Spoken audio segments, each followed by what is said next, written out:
Bueno, buenos días a todos. Vamos a continuar con el Congreso Uruguayo de Reumatología. Hoy tengo el gusto de presentar la mesa de osteoporosis, que está integrada por la doctora Cristina Romariz, que es médico reumatólogo e integrante del Grupo GEOSUR, y la doctora Carolina Vargas, que es asistente de la Cátedra de Reumatología y también integrante del Grupo GEOSUR. Las doctoras nos van a exponer sobre valoración y tratamiento de la osteoporosis severa. Adelante.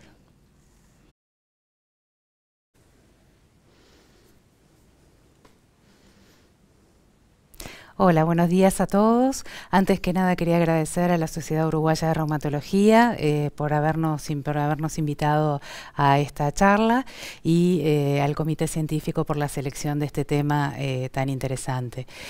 Como nos ha adelantado Dinora, vamos a hablar de la valoración de la osteoporosis severa, que estos son mis potenciales conflictos de interés, básicamente asistencia a jornadas formativas.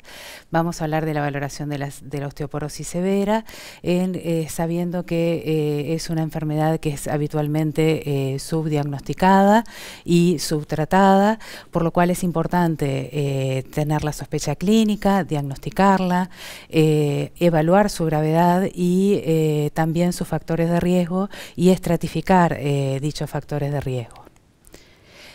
Sabemos que por definir la definición de osteoporosis tan conocida, que la osteoporosis es una enfermedad esquelética sistémica caracterizada por una baja masa ósea y un deterioro de la microarquitectura del hueso, que lo que conlleva un correspondiente aumento en la fragilidad ósea y en la susceptibilidad de fracturas. Y más recientemente se hace hincapié en que hay un compromiso de la fortaleza del hueso y eso es lo que predispone el aumento del riesgo de fractura, entendiendo la fortaleza ósea como integrada por la densidad, es decir, la cantidad de hueso, y la calidad ósea, entendiendo por la microarquitectura. La fractura por fragilidad, definida por la OMS, es una fractura causada por un trauma insuficiente para fracturar a un hueso normal y es resultado como una falla en la resistencia del hueso a la torsión o a la compresión. Clínicamente resulta de la caída de la propia altura, incluso desde una silla, durante la realización de una actividad física cotidiana o por un trauma mínimo o inclusive sin mediar un trauma. Caracterizan a la fragilidad del hueso y pueden ser asintomáticas inclusive. Típicamente las conocidas como fracturas osteoporóticas mayores son las fracturas de las vértebras, de la columna vertebral, del fémur proximal a nivel de la cadera, del radio distal, la fractura de coles y del húmero proximal. Pero también se pueden considerar fracturas por fragilidad, las que ocurren en las costillas, en la pelvis, es decir, en las ramas isquiopubianas, en el extremo distal de tibia y peroné, la fractura de tobillo también puede considerarse en algunas situaciones una fractura por fragilidad. ¿Qué sucede luego de que acontece una fractura? Debería ser el inicio de la prevención secundaria de nuevas fracturas. En datos en el Reino Unido en 2015 se vio que menos del 50% de los pacientes que sufren una fractura por fragilidad reciben tratamiento osteoactivo, lo cual incrementa el riesgo de sufrir nuevas fracturas y mucho se incrementa después de sufrir una fractura. Y eso sucede a corto plazo y perdura ese riesgo de sufrir una nueva fractura en el tiempo. Ahí llegamos a lo que es el concepto de una fractura inminente. En un trabajo de Canis del 2018 se vio que si seguimos el gráfico, en este gráfico se representa en el tiempo la evolución de qué sucede después de una fractura de cadera, de puño, de vértebra o de húmero, qué sucede a lo largo del tiempo. Y vemos que en el primer año los pacientes que sufrieron fractura de cadera, ya un 45% sufren una segunda fractura de cadera y en el segundo año ese número sube a un 60% de segunda fractura de cadera. Por lo tanto, los años posteriores a una fractura por fragilidad representan un periodo de muy alto riesgo de fractura, por eso se llama riesgo inminente de fractura. Y son pacientes con elevado riesgo de fractura a corto plazo, con fractura reciente, con caída caídas frecuentes y tratados con glucocorticoides a dosis elevadas. O sea, todas estas son las características, el perfil de un paciente con un riesgo de fractura inminente. La localización de la fractura, de la primera fractura que ocurre, también tiene su importancia, ya que hay algunas fracturas que determinan un mayor riesgo de volver a refracturarse. Y eso se vio que frente al acontecimiento de una fractura vertebral hay mayor riesgo de que se vuelva a refracturar las vértebras y lo sigue en prevalencia la cadera, el húmero proximal y el antebrazo. Esto es un poco para reforzar en un trabajo más reciente lo que veníamos hablando. En el gráfico lo que vemos, la línea discontinua representa la evolución en el tiempo en una población del riesgo de una primera fractura y vemos en el mismo tiempo la evolución de del riesgo de una segunda fractura. Vemos como ese riesgo inicial es mucho más alto de la segunda fractura, que desciende en los primeros 2 años, pero luego se mantiene constante por encima del riesgo de una primera fractura.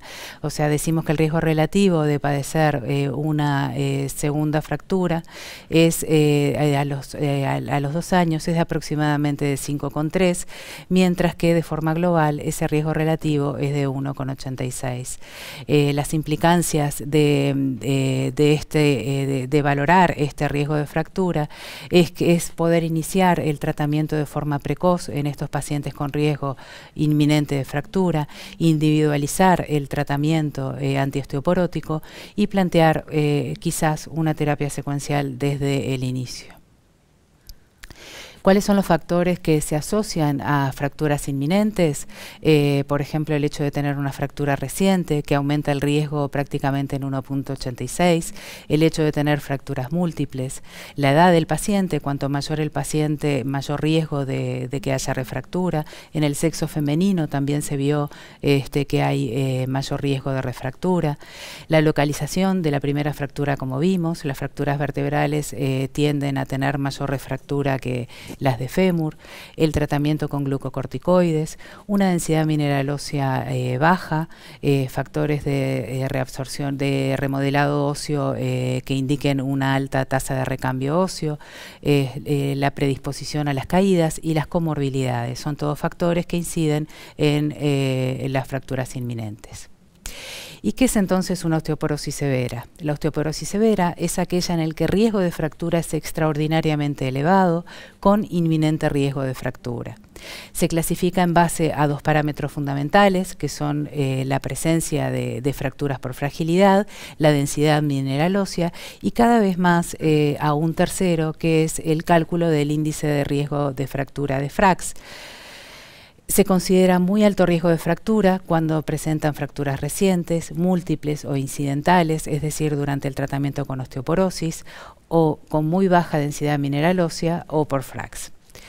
Medimos la severidad según la cantidad de hueso, pero no tenemos demasiadas herramientas disponibles para medir la calidad, es decir, la microarquitectura. ¿Cuándo podemos sospechar una osteoporosis severa? Debemos pesquisar antes que nada clínicamente los factores de riesgo de fractura, que son conocidos por todos, la edad mayor a 65 años, los antecedentes de una fractura de cadera en la madre, antecedentes personales de fractura bajo trauma, un bajo índice de peso corporal, menor a 20, el hecho de que el paciente esté sufriendo caídas frecuentes, una baja masa ósea, hábitos tóxicos como el tabaquismo, el alcoholismo, medicación, está recibiendo medicación osteopenizante como glucocorticoides, anticomiciales, y enfermedades también que determinen una pérdida de masa ósea o alteraciones de la microarquitectura.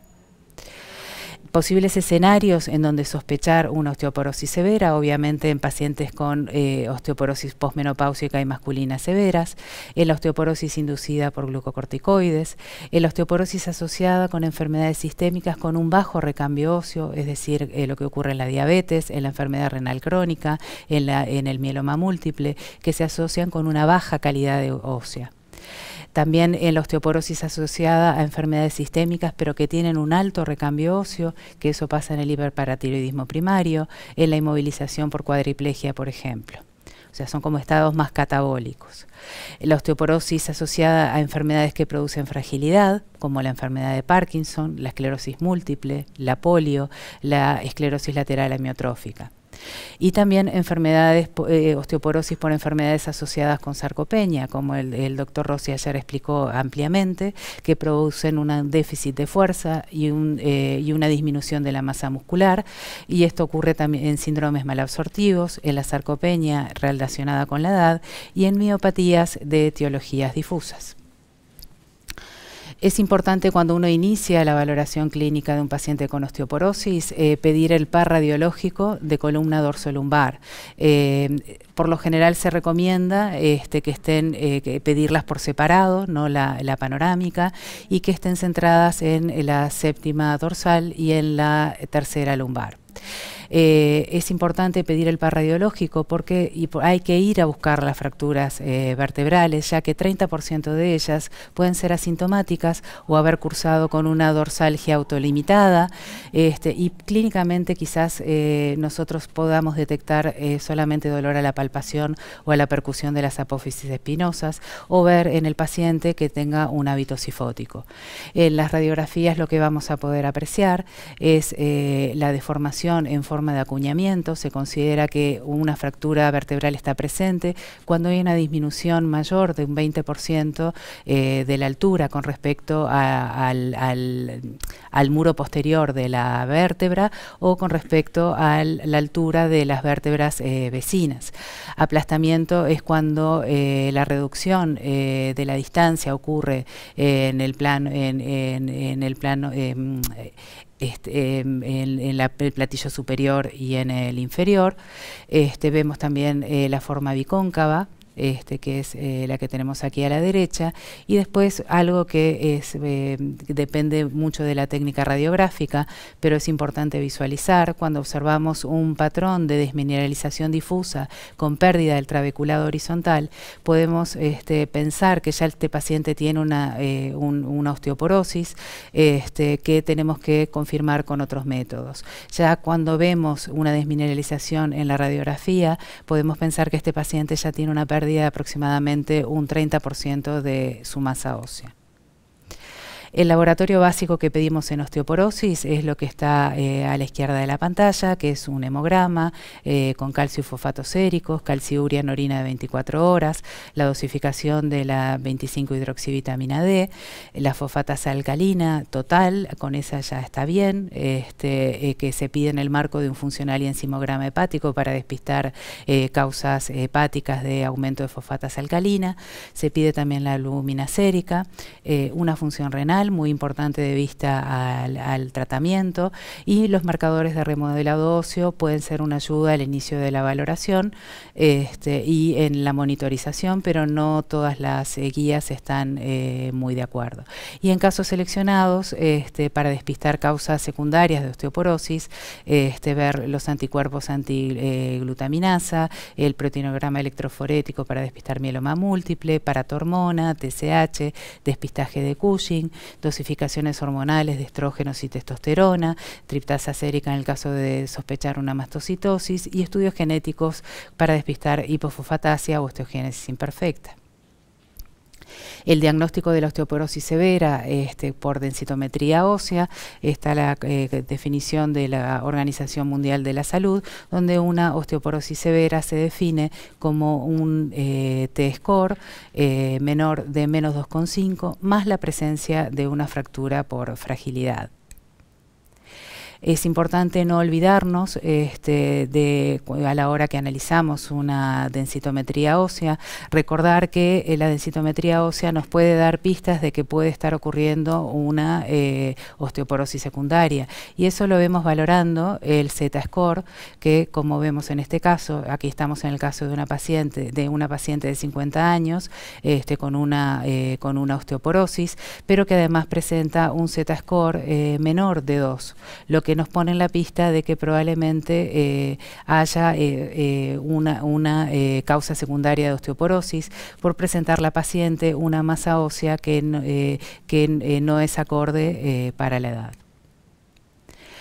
También por densitometría se podría valorar el radio distal, esto sobre todo en cadera o columna, cuando no se pueden interpretar por motivos generalmente estructurales, en el hiperparatiroidismo porque es la parte donde podemos valorar bien hueso cortical y que responde rápidamente al tratamiento del hiperparatiroidismo, y en pacientes obesos por encima del límite de peso para la densitometría que nos soporta el equipo.